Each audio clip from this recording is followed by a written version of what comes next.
কত ব্যথা কত ভাবে সয়েছ যে তুমি, তোমারি খুনে এলাম তায়েফের ভূমি। ফেরেশতা এসে চায় ধ্বংসের হুকুম, লৌহ মাখা মোহাম্মদ প্রাণে হাসরাত। হে আল্লাহ ক্ষমা করো এ তায়েফবাসী,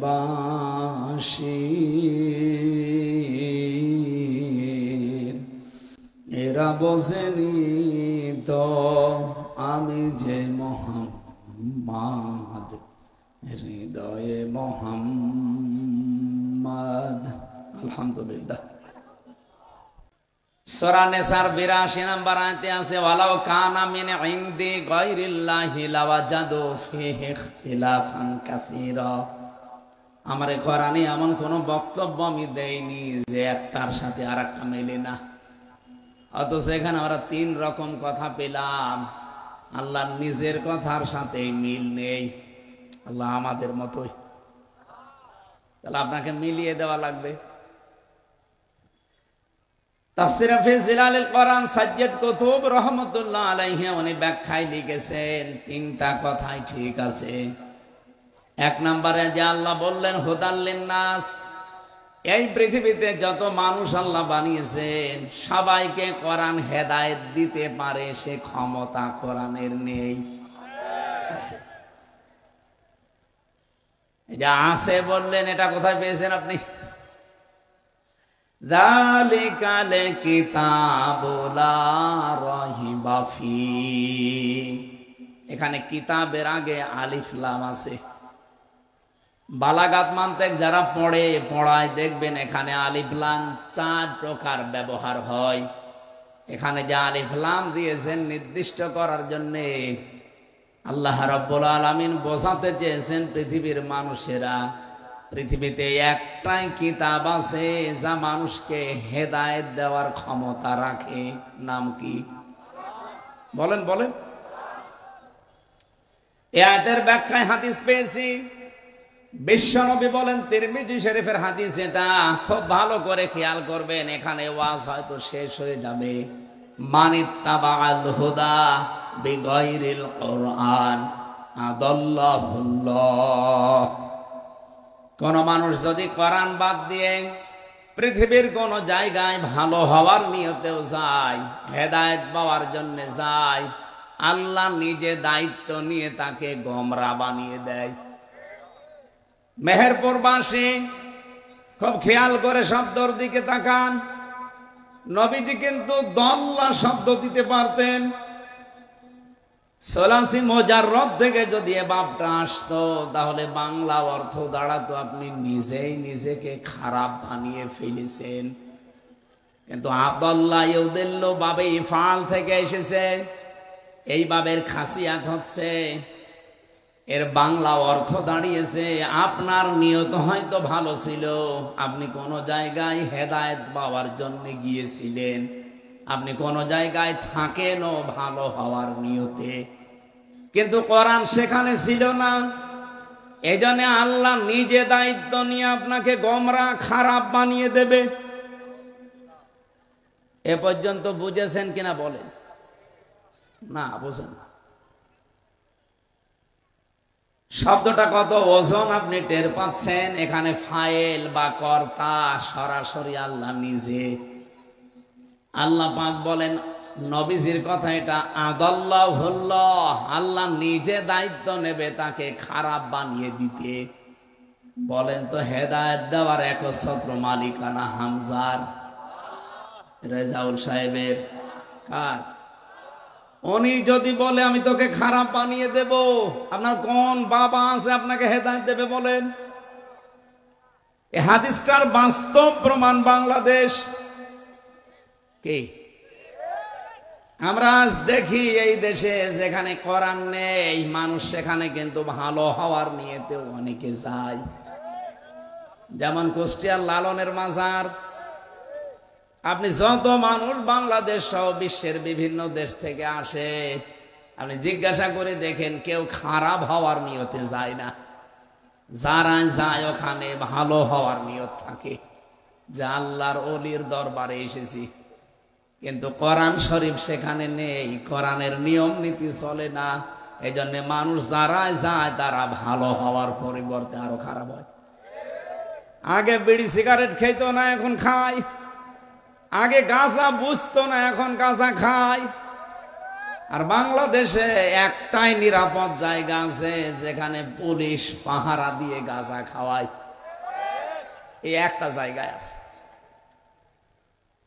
অন্যান্য জায়গায় গাঁজা খেলে পুলিশ ধরে আপনারা জেলে দেবে। আর লালনের মাজারে যদি কেউ এরিয়ার ভেতরে গাঁজা খায়, পুলিশ বলবে বাবা খা, আমরা আছি। লোকটা যারা গিয়েছে ওরা কি ভালো হয়েছে না খারাপ হয়েছে? হাদিস এ পর্যন্ত শেষ না। এদেশে প্রায় 48,000-এর উপরে পীরের দরবার আছে সরকারি জরিপে। আপনি মিলিয়ে দেখেন, অধিকাংশ জায়গায় মানুষ চায় ভালো হওয়ার নিয়তে, কিন্তু যেখানে কোরআন নেই, কোরআনের কর্মসূচি নেই, মানুষ ভালো হওয়ার নিয়তে গেলে কি হবে? আরো খারাপ হয়। আমি কি এটা বেশি বললাম? আজকে থেকে সিদ্ধান্ত নেওয়া যায় না, যেহেতু যালিকাল কিতাব, কিতাবের আগে আলিফ লাম দিয়ে আল্লাহ নির্দিষ্ট করে দিলেন, কোরআন বাদে পৃথিবীতে কোন জায়গায় গেলে আপনি হেদায়েতের পরিবর্তে আরো খারাপ হবেন। কেন?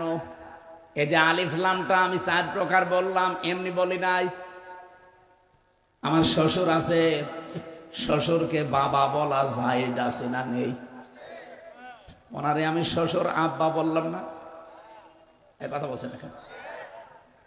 শ্বশুরকে বাবা বলো, আব্বা বলা জায়েজ আছে, কিন্তু নিজের বাবার সামনে যদি বারবার ওনারে আমি বলি আব্বা জান, লোকজন আমারে জিজ্ঞাসা করে আপনার বাবা কোনটা, ওনারে দেখায়, আর আমার বাবা ডিলেট, ওনার মনে দুঃখ লাগবে না? বলেন বলেন। আল্লাহ পাক বলেন যালিকাল কিতাব, এই সেই কিতাব। এজন্য আলিফ লাম দিয়ে নির্দিষ্ট করে দিলেন। এই একটাই মাত্র কিতাব আছে পৃথিবীতে যেটা মানুষকে হেদায়েত দিতে পারে, সেইটা বাদ দিয়ে তুই পৃথিবীতে কোন জায়গায় গেছিস বল? এই জন্য আল্লাহ এত বেশি রেগে যায়, কোরআন বাদ দিয়ে যেখানেই যাবেন আপনাকে ভালো হওয়ার নিয়ত থাকলেও আল্লাহ খারাপ বানিয়ে দেবে। যখন আপনারা এসেছেন, সিদ্ধান্ত নিয়ে ফেলেছেন যে কোরআন যেখানে নেই সেখানে গেলে খারাপ বানিয়ে দেবে কে? সুতরাং আজকে যেই দরবারে বাংলাদেশে কোরআন চলে না, কোরআনের কর্মসূচি নেই, ওই দরবার যদি আমার বাবাও তৈরি করে, আমি ওই দরবারে আজকে থেকে নেই। এটা মানতে পারবেন? বলেন। আর একটু সামনে যাই। হ্যাঁ, বাংলাদেশে যত রাজনৈতিক দল আছে, কি 49টা প্রায় নিবন্ধিত দল, আর বাকি প্রায় 73টার উপরে যেগুলো এখনো নিবন্ধন পায়নি। বলেন যত দল এদেশে আছে, কোরআন যে দলের কর্মসূচিতে নেই, কোরআন যেখানে পাওয়া যায় না, ওই দল যদি আমার বাবাও তৈরি করে থাকে, আমি ওখানে নেই। না, এটা অত জোরে বলার দরকার। দিনকাল এখন ভালো না, একটু আস্তে বলে। আমি জানি এটা আপনারা মানতে পারবেন না, এখানে একটু চিল্লিয়েছেন এ পর্যন্ত। এটা যদি সত্যি আপনি মেনে নিতে পারেন, একটু হাত তুলে দেখান তো। আন্দাজে হাত তুলবেন না ভাই, আমি জানি অনেকে হাত এবার তুলবে না, কারণ এটা মেনে নেওয়া যে কত কঠিন। ঠিক আছে, আরাম করে। সে জন্মের পর থেকে একটা বিষয় শুনে আসতেছি যে তওবা কি শোনেননি? ইস্তেগফার, তাওবা, এই দুইটার নাম আমরা সে জন্মের পর থেকেই পরিচিত। ইস্তেগফার এটা সব সময় আপনি করবেন, আর তাওবা যদি জীবনে কেউ করে, আল্লাহ পাক বলেন ওর পেছনের অপরাধগুলো শুধু মাফ করে দেয় না, পুরা জায়গাটা ফাঁকা করে নেকি দিয়ে পাল্টিয়ে দেয়। ইল্লা মান তাবা ওয়া আমানা ওয়া আমিলা আমালান সালিহা ফাউলাইকা ইউবাদদিলুল্লাহু সাইয়্যাতিহিম হাসানাত।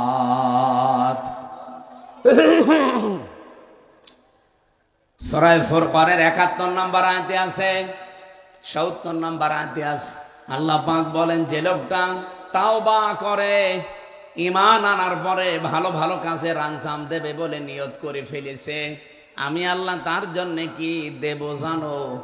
পেছনের যত অপরাধ ছিল সব পাল্টিয়ে ওইটা নেকি দিয়ে পরিবর্তন করে দেব।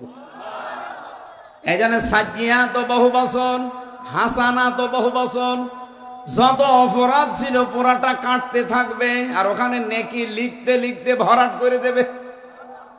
তাওবা আর ইস্তেগফার কি এক? বলেন বলেন। হ্যাঁ, ইস্তেগফার করলে আপনাকে আল্লাহ মাফ করবে, আপনার উপরে সন্তুষ্ট হবে। তাওবা করলে শুধু মাফ করে সন্তুষ্ট হবে না, পেছনের ওই জায়গাটা পুরা নেকি দিয়ে ভরাট হয়ে যাবে। এখন তাওবা কারে বলে, কিভাবে করা লাগে? অনেকে আমরা বিভিন্ন জায়গায় যাই, মসজিদে ইমাম সাহেব তাওবা পড়িয়ে দেয়, আস্তাগফিরুল্লাহ। কি পড়ায় না? আস্তাগফিরুল্লাহ কি তাওবা? এটা ইস্তেগফার, এটা ক্ষমা চাওয়ার জন্যে। তাওবার 3টা অর্থের প্রথম অর্থ, তাওবা মানে আপনাকে ফিরে আসা লাগবে। সূরা জুমারের 52, 53, 54 নম্বর আয়াতগুলো একটু বাড়িতে মিলাবেন।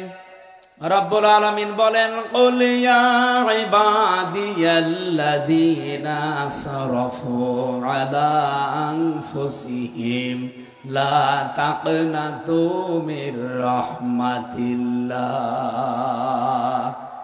ইন্নাল্লাহা ইয়াগফিরুদ যুনুবা জামিআ ইন্নাহু হুয়াল গফুরুর রহিম।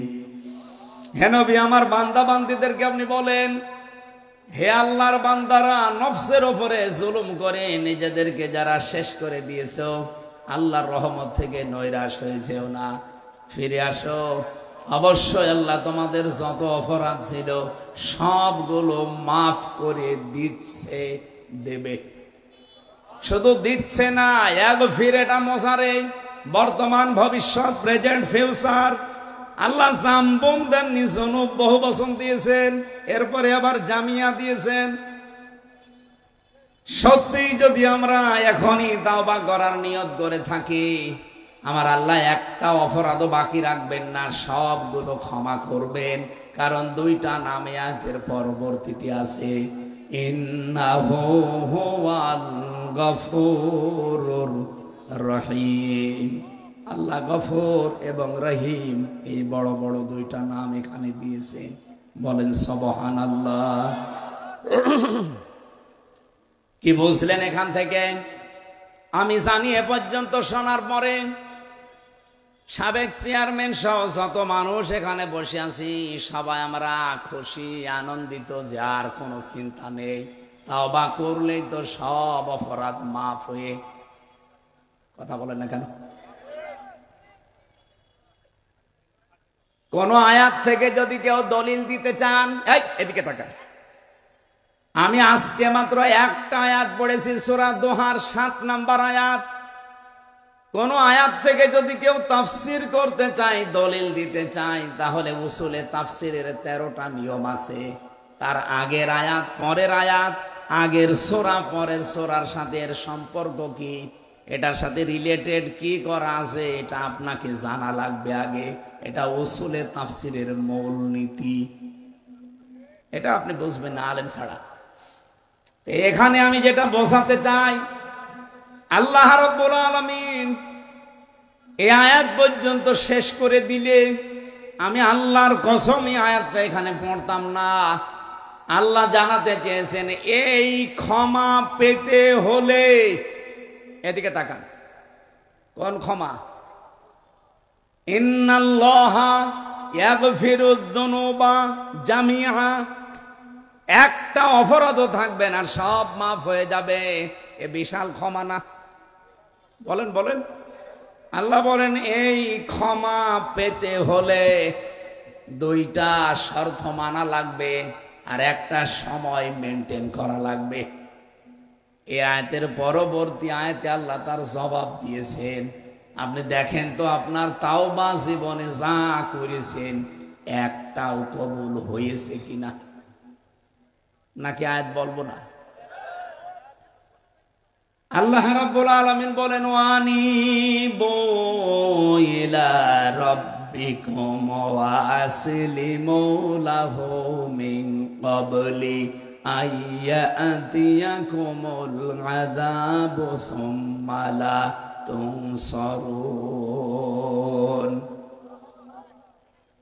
খুব ভালো করে মিলাবেন কোরআন থেকে। আল্লাহ বলেন এই ক্ষমা যদি কেউ পেতে চায় এই মুহূর্তে তাকে দুইটা শর্ত মানা লাগবে আর একটা সময় মেনটেন করা লাগবে। এক নম্বরে আনিবু ইলা রাব্বিকুম, তাকে রবের দিকে ফিরে আসা লাগবে। দুই নম্বরে আসলিমু লাহু, আল্লাহর কাছে আত্মসমর্পণ করা লাগবে। মেহেরপুরবাসী শব্দ দুইটা শুনতে যত সহজ মনে হয়েছে, বলেন তো এই দুইটা বাস্তবে প্র্যাকটিক্যাল লাইফে মেনে নেওয়া অত সহজ? বলেন বলেন। আপনি যদি আল্লাহর দিকে ফিরে আসেন, আল্লাহর কসম ওই দিন থেকে জীবনে অনেক কিছু আপনার হারিয়ে যাবে, বাদ দেওয়া লাগবে। এই কথা বললেন না? আপনি যদি আল্লাহর কাছে আত্মসমর্পণ করেন আসলিমু লাহু, তাহলে জীবনে নিজের মন মতো আর কিছুই করতে পারবেন না। শর্ত কয়টা বললাম? আরো জোরে, আরো জোরে বলেন। এই দুইটা শর্ত মানবেন কখন? মিন ক্বাবলি আইয়াতিয়াকুমুল আযাব, ওই আযাব আসার পূর্বে। সুম্মা লা তুনসারুন, যখন তোমাদেরকে আর সাহায্য করা হবে না। কোন সময়? মরণের সময়। কোন সময়? আর মরণ তো আসবে 41 সালে না, মানে আমরা তো ধারণাই দিয়েছিলাম দেশের মানুষকে যে যাই করেন 41 সাল। মনে হচ্ছে যে আজরাইলের সাথে ওদের কথা হয়েছিল। আপনি কার দিকে তাকিয়ে টার্গেট দিলেন? বসে আছেন, দাঁড়াবেন, সে গ্যারান্টি আছে? বলেন বলেন। তাহলে এই যে সময়টা মেনটেন করা লাগবে এক্ষুনি, কারণ মরণ কখন আসে বলা যায় না। এক্ষুনি এই যে দুইটা শর্ত বলেছি এটা মানা লাগবে কি এখন না 2 বছর পর? শুনতে যত সহজ মনে হয়েছে, আল্লাহর কসম এই দুইটা মেনে নেওয়া অত সহজ না। এবার আপনি নিজের সাথে মিলিয়ে বলেন, কিছুক্ষণ আগে হাত তোলেননি, আমি জানি কেন তোলেননি। কারণ কোরআন যেই দলে নেই, কোরআনের কর্মসূচি যেখানে নেই, ওখানে যদি ভালো হওয়ার নিয়তেও থাকেন আপনাকে খারাপ বানিয়ে দেবে কে? এরপরেও আপনি কোরআনের কথা, হাদিসের কথা শোনার, বিশ্বাস করার পরও আপনি মানতে চাচ্ছেন না, তার মানে আপনি হেদায়েত পেতে চান না। করে বলেন। সারা জীবন তো শুনলেন যে তওবা করলে জীবনের অপরাধ মাফ হয়ে যায়, জায়গাটা নেকি দিয়ে ভরাট হয়। কাদের জন্য হয়? আল্লাহ এই জন্য পরবর্তী আয়াতে জবাব দিয়ে দিয়েছেন। এখন আপনি যদি মেনে নিতে পারেন আপনি পাবেন, আর যদি মেনে নিতে না পারেন এই ক্ষমা আপনার জন্য না। এ কথা বোঝা গেছে? আমি যে কথাটা তুলেছিলাম, আল্লাহ রাব্বুল আলামিন কোরআনে কারীম পৃথিবীর সব মানুষকে হেদায়েত দিতে পারে এরকম ক্ষমতা দিয়ে পাঠিয়েছেন। কোরআন থেকে যদি মানুষ হেদায়েত নিতে পারে, যে যতটুকু নেবে ততটুকু উপকার, কল্যাণ তারা পাবে। বিশ্বের অন্যান্য জাতির দিকে তাকান। আমি অমুসলিম দেশগুলোতে যখন গিয়েছি, বিশেষ করে সিঙ্গাপুর, 100 জনের 95 জন তারা অমুসলিম। ওরা কোরআনে কারীম বিশ্বাসও করে না, মানেও না, কিন্তু কোরআন থেকে কিছু নিয়ম নীতি এমন ভাবে ফলো করে চলছে। আপনি সিঙ্গাপুরের দিকে তাকান, এমনকি আমেরিকা আজ 236 বছর হয়ে গেল, সারা পৃথিবীতে তারা গণতন্ত্রের বলি ছড়িয়ে বেড়ায়, গণতন্ত্রের সবক দেয়, নারী পুরুষের সমান অধিকার দেওয়া লাগবে, কথা তারা বলে। কি বলে না? এই যে বারাক ওবামা সাহেব 44তম প্রেসিডেন্ট ছিলেন, এরপরও 3 জন চলে গেল। 220 বছর আর 16 বছর কত হয়? 236 বছর আমেরিকা। আজ পর্যন্ত আপনি কোনদিন কোরআনে কারিমের একটা আয়াত তারা ফলো করছে? সূরা নিসার 34 নম্বর আয়াতটা, আর-রিজালু কাওয়ামুনা আলান নিসা। রব্বুল আলামিন জানিয়েছেন পৃথিবীতে পুরুষেরা হবে নেতৃত্বদাতা আর মেয়েরা হবে তাদের আজ্ঞাবহ। কি বলেন বলেন? আপনি দেখেছেন এই 236 বছরের ভেতরে আজ পর্যন্ত কোন মহিলাকে তারা নেতা বানিয়েছে, প্রধানমন্ত্রী বানিয়েছে? নেই। কেন বানায় না? এই আয়াতের পক্ষে একটা হাদিস আমি পেয়েছি, বলেন নবী সাল্লাল্লাহু আলাইহি ওয়াসাল্লাম, লা ইউফলিহা কওমুন আল্লাহু আমরহুম ইমরাতুন, বুখারী শরীফের হাদিস। নবীজি বলেন লা ইউফলিহা, মোজারের আগে লান আসলে বাংলা অর্থ হয় কখনোই হবে না। নবীজি গ্যারান্টি দিলেন কখনো ওই জাতি সফল হচ্ছে না, হবে না।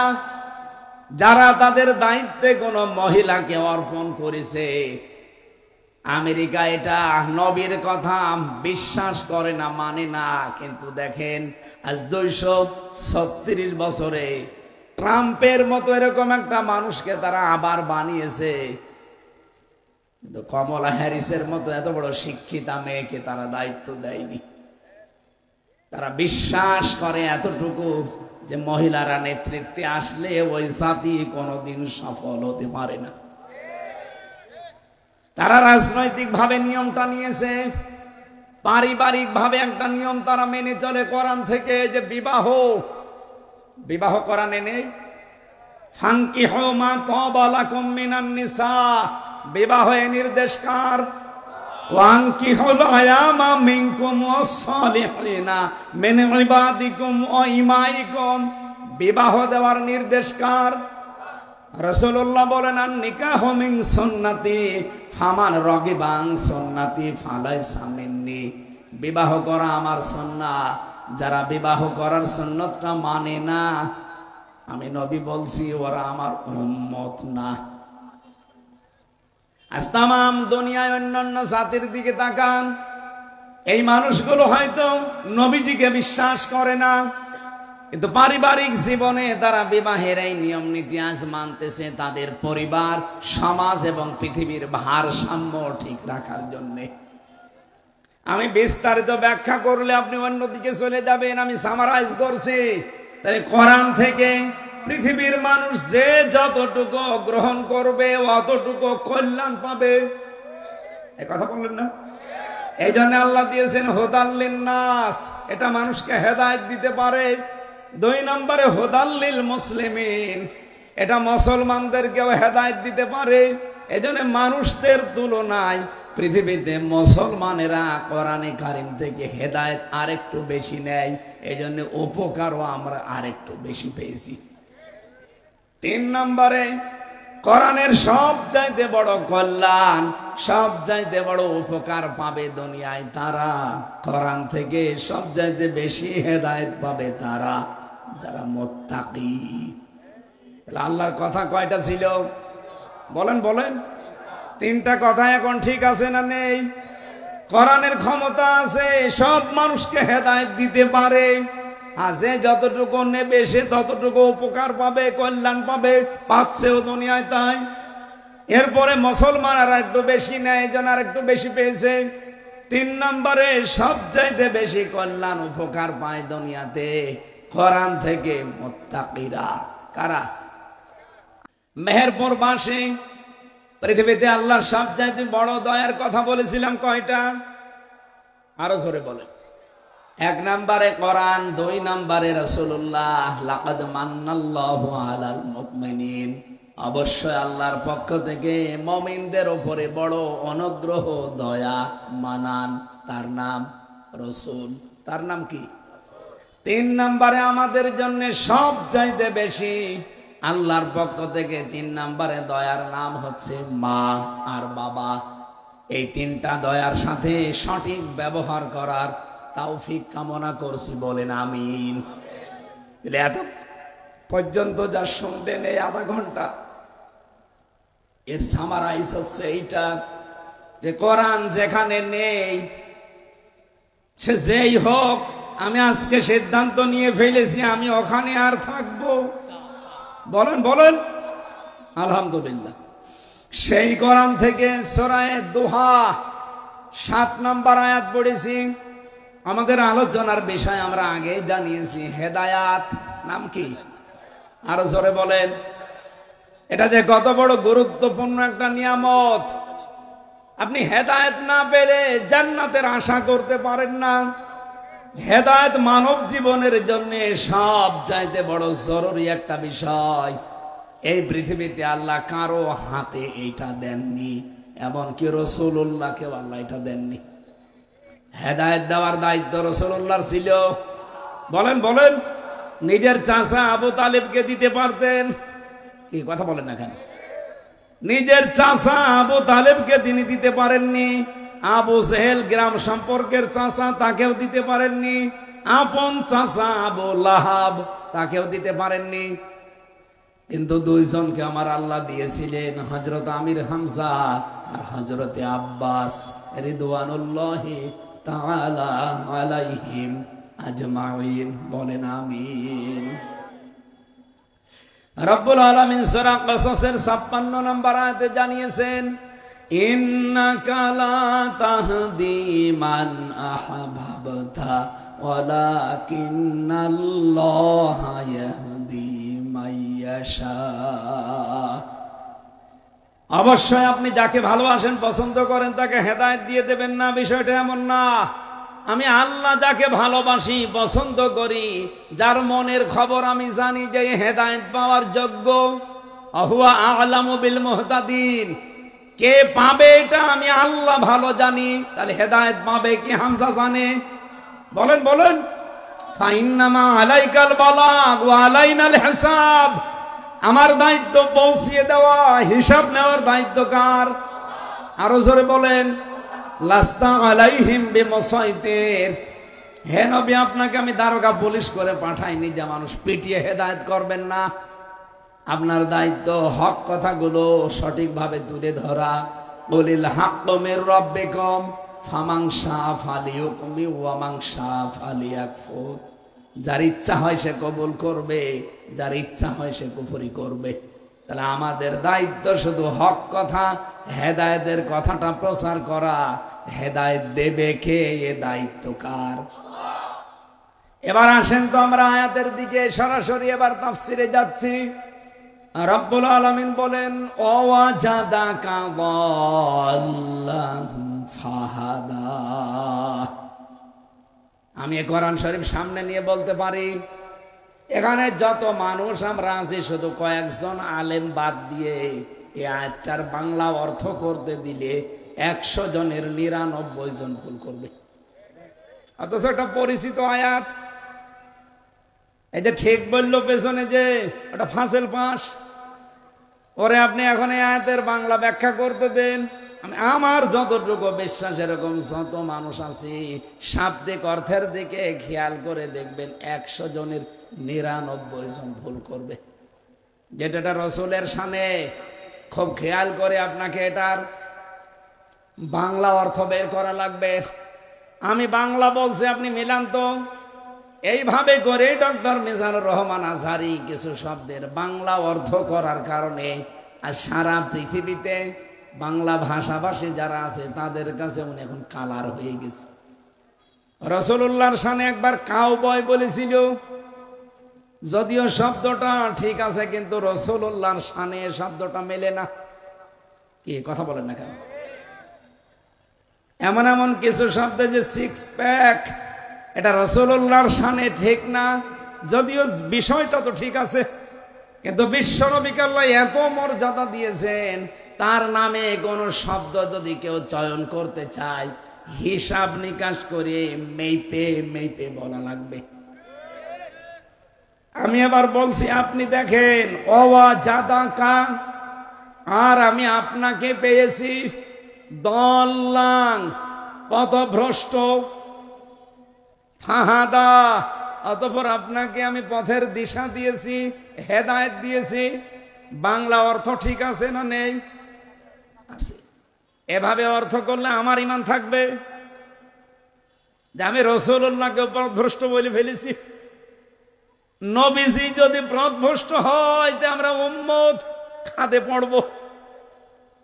এবার আমি ভবাইকে বলছি, বলেন আপনি কিভাবে ওর অর্থ বের করবেন, করেন তো দেখি। পথ হারা বললো আপনার কে নবীজির সামনে মেলে না।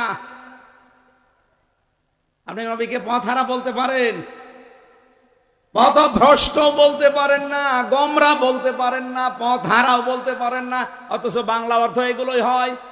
আমার মাস্টার্সে ভাই ভাই ঢাকা বিশ্ববিদ্যালয় থেকে একজন ডক্টর এসেছিল, উনি আমাকে এই আয়াতটা ধরার পরে বলছে ওয়াজাদাকা দল্লাং ফাহাদা। এই যে দল্লাং, এটা নবীজির শানে, বলো এর অর্থ বাংলা কি হবে? আমি ওই দিন যা বলেছিলাম ফি জিলালিল কোরআন তাফসীর দেখে আমার একবারে 100 মার্কের ভেতরে 100 দিয়ে দিয়েছে। অন্যান্য যারা মাস্টার্সের ভাইভা দিয়েছে তাদেরকে 5টা 7টা 10টা করে প্রশ্ন দিয়েছে, আর আমার এই একটা প্রশ্নই ছিল, একটা প্রশ্নই আমি 100। এবার আসেন তো আমি কি বলেছিলাম, আমার ওই দিন থেকে মনে আসে, সেই 14.5 সালের শেষের দিকে, ওখান থেকে আজ এই 25 সাল পর্যন্ত এটা আমার মনে আছে। যতদিন আমি বেঁচে থাকবো আমার মনে থাকবে ইনশাল্লাহ, কারণ আমার এক প্রশ্নেই নাম্বার কত। এর বাংলা অর্থ এবার আমি বলছি, আপনার কাছে ভালো লাগবে। ওয়াজাদাকা দল্লাং ফাহাদা, আর আপনাকে আমি পেয়েছি পথ সম্পর্কে অনবহিত। শব্দটা বাংলা কি? অনবহিত। আপনি পথ সম্পর্কে জানতেন না, পথ আপনি অনুসন্ধানে ছিলেন, কারণ আপনার চারিপাশে ওই সময় মক্কার যে অবস্থা, আপনি পথের দিশা খোঁজার জন্য চেষ্টায় ছিলেন। ফাহাদা, অথবা আমি আল্লাহ আপনাকে পথের দিশা, তার মানে হেদায়েত দিয়ে দিয়েছি। বাংলা অর্থটা শোনার পরে ডক্টর সাহেব এত বেশি খুশি হয়েছিল, আমার মাথায় হাত দিয়ে বলেছিল, জান আর কোনো প্রশ্ন নেই, আপনি পাস। এবার আমরা ব্যাখ্যায় যাব এই আয়াতটার। আল্লাহ রাব্বুল আলামিন সূরা দোহা থেকে যেহেতু তেলাওয়াত করেছি, কোন আয়াত থেকে যদি আমি আগেই বলেছি, কোন আয়াত থেকে যদি কেউ তাফসীর করতে চায়, আপনি লিখেই দিয়েছেন তাফসীরুল কোরআন মাহফিল। এর উসুলে তাফসীরের মূল নীতি হচ্ছে আগের আয়াত পরের আয়াত, বা আগের সূরা পরের সূরার সাথে এর মিল কি। আপনি এর আগের যে সূরা আছে, নাম হচ্ছে সূরা লাইলি, নাম কি বলেন বলেন? এ সূরার 12 নম্বর আয়াতে আমার আল্লাহ নিজে দলিল দিয়েছেন, ইন্না আলাইনা লাল হুদা, অবশ্যই হেদায়েত দান করার দায়িত্ব কার? আরো জোরে বলেন। এরপরে সূরার নাম হচ্ছে সূরা আলাম নাসরা। এর 5 এবং 6 নাম্বার দুইটা আয়াতই এক। ওখানে দেখবেন ফাইন্না মাআল উসরি ইসরা, ইন্না মাআল উসরি ইসরা। কোরআন শরীফ চিন্তা ভাবনা করে পড়া লাগে। কথাটা কোনোদিন শুনেছেন? আফালা ইয়াতাদাব্বারুনাল কোরআন, কি হয়েছে তোমাদের, কোরআন নিয়ে কেন চিন্তা ভাবনা করো না? এই আয়াতটা তো আমিও সেই 5 পাস করার পর থেকে পড়ছি, কিন্তু এর ভেতরে যে এটা আছে আমি নিজের জীবনে এখন পেয়েছি। আপনি এখানে আল্লাহর বক্তব্য ছিল ফাইন্না মাআল উসরি ইসরা, উসরির আগে আলিফ লাম আছে, আলিফ লাম 4 প্রকার হয়। এর 1 নাম্বার নির্দিষ্ট করার জন্য মারেফা বলা হয়। আপনি উসরির আগে আলিফ লাম দিয়ে আল্লাহ জানাতে চেয়েছেন বান্দা বান্দিরা অবশ্যই কষ্ট যদি দুনিয়ায় একটা পাও, ইসর এটা নাকেরা, এটা অনির্দিষ্ট, একটা কষ্ট যদি দুনিয়ায় তুমি ভোগ করো আমি আল্লাহর জন্যে, ইসলামের জন্যে, মানবতার জন্যে, সামনে তোমাকে হাজারো কল্যাণ আমি আল্লাহ অবারিত ফ্রি করে দেব। এজন্য দুনিয়াতে দেখবেন মানবতার জন্য, ইসলামের জন্য, আল্লাহর জন্য যারা একটা কষ্ট সহ্য করে ভবিষ্যতে তার জন্য হাজারো সহজ কল্যাণ এই পথগুলো আমার আল্লাহ নিজে খুলে দেয়। আমি প্রথম যখন জেলখানায় গিয়েছিলাম ওই সময় 10 সাল, যারা জেল